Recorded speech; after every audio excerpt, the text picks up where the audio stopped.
Police protocol, সরকারি দেহরক্ষী ও পতাকাবাহী গাড়ি ছাড়াই ব্যক্তিগত গাড়িতে সাভারের আমিনবাজার ও আশুলিয়া রাজস্ব সার্কেল কার্যালয় আকস্মিক পরিদর্শন করলেন ভূমি প্রতিমন্ত্রী মীর হেলাল।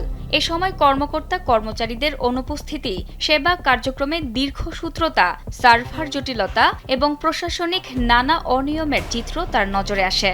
পরিদর্শনে আমিনবাজার সহকারী কমিশনার কার্যালয়ের দায়িত্বপ্রাপ্ত কর্মকর্তাকে নির্ধারিত সময়ে অফিসে পাওয়া যায়নি। এছাড়া ৮ জন কর্মকর্তার মধ্যে মাত্র ২ জন উপস্থিত ছিলেন। সেবা প্রার্থীদের অভিযোগ শুনে প্রতিমন্ত্রী সিসিটিভি ফুটেজ পর্যালোচনা করেন এবং স্যান্ডেলিনা সো রূপচর্চায় আভিজাত্য তথ্য কেন্দ্র ও হেল্প ডেস্কের কার্যক্রম নিয়ে অসন্তোষ প্রকাশ করেন। পরে আশুলিয়া রাজস্ব সার্কেল কার্যালয় পরিদর্শনকালে লাইসেন্সবিহীন নামজারি কার্যক্রম ও অবৈধ দোকানপাটের বিষয়টি তার নজরে আসে। এ সময় সংশ্লিষ্টদের বিরুদ্ধে প্রয়োজনীয় আইনগত ব্যবস্থা নিতে নির্দেশ দেন তিনি। পাশাপাশি সেবার মান উন্নয়ন, কর্মকর্তা উপস্থিতি নিশ্চিত এবং সার্ভার সংক্রান্ত সমস্যার দ্রুত সমাধানে প্রয়োজনীয় নির্দেশনা দেন ভূমি প্রতিমন্ত্রী মীর হেলাল।